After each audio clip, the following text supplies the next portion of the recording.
Welcome to Aadya TV. నేను మీ journalist Arun. అంటే మనం చూస్తున్నాం కదా, అంటే కొడంగల్లో ఇక్కడ భూసేకరణ ఫార్మసిటీకి భూసేకరణ చేస్తామని చెప్పేసి రాష్ట్ర ప్రభుత్వం అన్నది. అంటే మళ్ళీ అక్కడ రైతులు తిరగబడడంతో ప్రభుత్వం మెంటకు తగ్గినట్లు మనకు అందరికీ తెలిసే.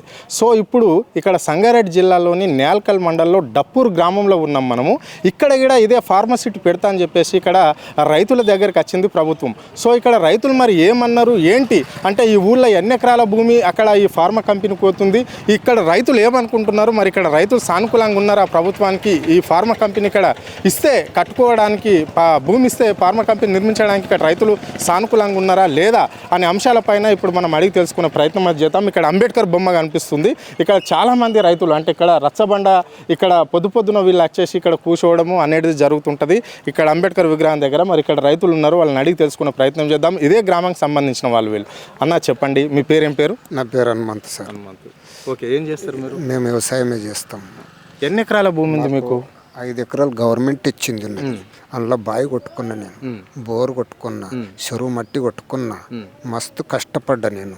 ఇప్పుడు నాకు ఆ భూమి ఇవ్వాలంటే కష్టం పోతుంది సార్. అంటే నీది ఎన్ని ఎకరాల భూమి? అంటే 5 ఎకరాలు. 5 ఎకరాల భూమి. 5 ఎకరాలు ఎడ్లు ఉన్నాయి, నాకు 2 కొడుకులు ఉన్నారు.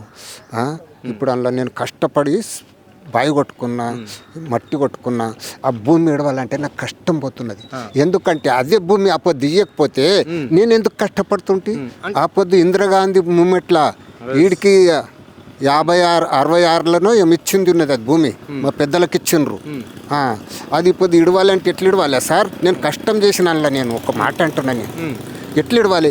నా భూమి నాకే కావాలని కోర్టులో కేసు వేసినాం కదా ఇప్పుడు మేము. అంతే వేసినాం. ఇప్పుడు దాదాపుగా ఈ గ్రామంలో ఎంతమంది కుటుంబాలది అంటే ఎంతమంది రైతులది భూమి పోతుంది, ఎన్ని ఎకరాలు పోతుంది సార్? నేను ఒకటి చెప్పేది, 900 కుటుంబము పట్టభూమి పోతున్నది. 900 ఎకరాలు పట్టభూమి పోతున్నది. 600 చిల్లర గవర్నమెంట్ భూమి పోతున్నది. అంటే టోటల్గా 1400 ఎకరాల చిల్లర పోతుంది. 1500 చిల్లర పోతున్నది సార్ ఈ భూమి మా ఊళ్ళో. పట్ట భూమి మాత్రం 900 చిల్లర పోతున్నది మా ఊళ్ళో. మరి నీళ్ళ పార్కం అది బోర్ బాయి అంతా పోతున్నది. మరి 600 చిల్లర ఉంటేనేమో గౌటన్ భూమి పోతున్నది. అందుకోసమే మా భూమి మాకే ఉండాలి, మేము ఇవ్వరాదని కోర్టులో కేసు వేసినాం సార్. ఇంకా మాకెందుకు? ఏ కోర్టులో కేసు వేసారు మీరు? హైకోర్టులో వేసేసినాం. మాకెందుకు ఎంబడి పడ్డారు? మరి ఇంకెందుకు అడగడానికి వస్తున్నారు? మాకు ఇవ్వం సార్, మా భూమి ఇవ్వం. అంటే ఇప్పుడు ఇక్కడ మీకు ప్రజాభిప్రాయం సేకరణ ఉంటుంది అంటే ఇక్కడ అధికారులు కూడా వస్తారు. అంటే మీ దగ్గరికి అధికారులు వచ్చే సర్వే చేసుకున్నారా లేదా? సర్వే చేసుకోలేదు. ఖాళీ ఏం అడగలేదు సార్, ఏమి రాలేదు. మేము మున్పు సర్వే చేసుకుంటారు వస్తారు అన్నప్పుడు మేము ఇయ్యమని చెప్పినాం అంతే, డైరెక్ట్ మీద. వాళ్ళు ఎక్కడో వచ్చిండ్రు, ఎక్కడో వాళ్ళు సర్వే వాళ్ళ లెక్క చేసుకున్నారు, వాళ్ళు పోయినరు. అట్లా మేము ఏమో మా ఊళ్ళో మీటింగ్ పెట్టలేదు, మేము ఇస్తాం లేదు, వాళ్ళు తీసుకుంటామని లేదు, ప్రజాసేకరణ చేయలేదు ప్రభుత్వం. ఎలాంటి నోటీసులు కూడా మీకు ప్రభుత్వం ఎలాంటి నోటీసులు కూడా ఇవ్వలేదు. ఒక పరి అంత మాది ఒక పరి లొల్లి అయినప్పుడు ఏమో పంచాయత్ సెక్రటరీకి ఏమో ఇచ్చారంట, మేము పెట్టనివ్వలేదు సార్ అంతే. ఓకే, సో ఇప్పుడు మరి ఈ డప్పూర్ గ్రామంతో పాటు ఇంకెన్ని గ్రామాలు ఉన్నాయి? ఇట్లా 2 మా డప్పూర్ తోటి 3 గ్రామాలు పోతున్నాయి సార్. అంటే వడ్డీది తోడం పోతున్నది 200 చిల్లర, మరి మలిగిది కొద్దిగా పోతున్నది, మా డప్పూర్ది ఎక్కువ పోతున్నది సార్. అందుకోసం మాది నీళ్ళ భూమి ఉన్నది, నీళ్ళు మంచి భూమి, మాది నీళ్ళ పార్కం అవుతుంది. టోటల్గా 2000 ఎకరాల చిల్లర. అవును 3 గ్రామాలు అది బట్టి 2000 చిల్లర పోతున్నది. 23 ఎకరాలు ఏందో కదా. అవునవును. అందుకోసమే మా ఊరికి నీళ్ళ తలం బాగున్నది, నీళ్ళు బాగున్నాయి.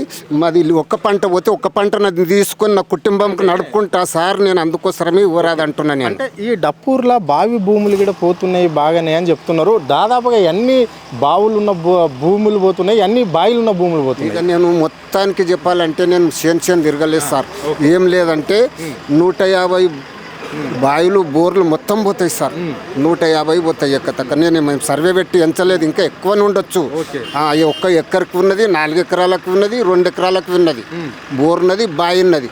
అందుకోసమే 150 దగ్గరకు ఉంటాయి సార్. నేను ఒకటి మరి నీళ్ళ పార్కం అసలు. మరి ఏంది ఈ 1 ఇయర్ పాలన, కాంగ్రెస్ ప్రభుత్వం పాలన ఏ విధంగా అనిపిస్తుంది, ఎట్లుంది? రైతులు ఈ రాష్ట్రంలో సాటిస్ఫాక్షన్ ఉన్నట్లన్నా మీ గ్రామంకి సంబంధించి కూడా? సార్ నేను ఒక్కటి చెప్తా, ఇది కాంగ్రెస్ ప్రభుత్వం మాకైతే సజవారుగా అనిపించలేదు.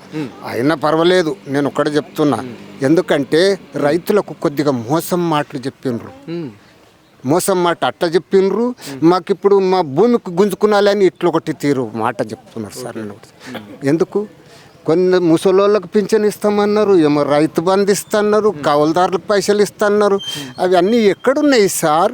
నేను ఇంకా ఏడికి పోయినా కానీ నేను అన్నం తోడు పిల్లర తోడు మీ ఒట్టు నా ఒట్టు అన్ని దేవుళ్ళ ఒట్టు తింటారు. ఏం ప్రభుత్వం సార్ ఇది? ఒకటి పెద్ద మనుషులు అయ్యి గట్లనా సార్? నేను ఒక మాట ఇచ్చుడు అంటే ఊర్లలో పెద్ద మనుషులు ఉంటారు మీలాంటి వాళ్ళు. ఊర్లలో మాట ఇస్తే పెద్ద మనిషి మాట తప్పితే ఏమంటారు ఆ పెద్ద మనిషిని? ఇగో పెద్దోళ్ళ మాట తప్పితే నేను ఒకటి చెప్తా సార్, చెప్పండి. ఎవరివి చెప్పడానికి రాదు. చిన్నోడు మాట చెప్తే అరే పట్రవానికి పాపతోడు కొట్టు అంటారు. చిన్న మనుషులు బుద్ధి తప్పిరంటే వాని పాపతోడు కొట్టు అంటారు. పెద్ద మనుషులు బుద్ధి తప్పితే ఎవడు కొట్టాలి సార్?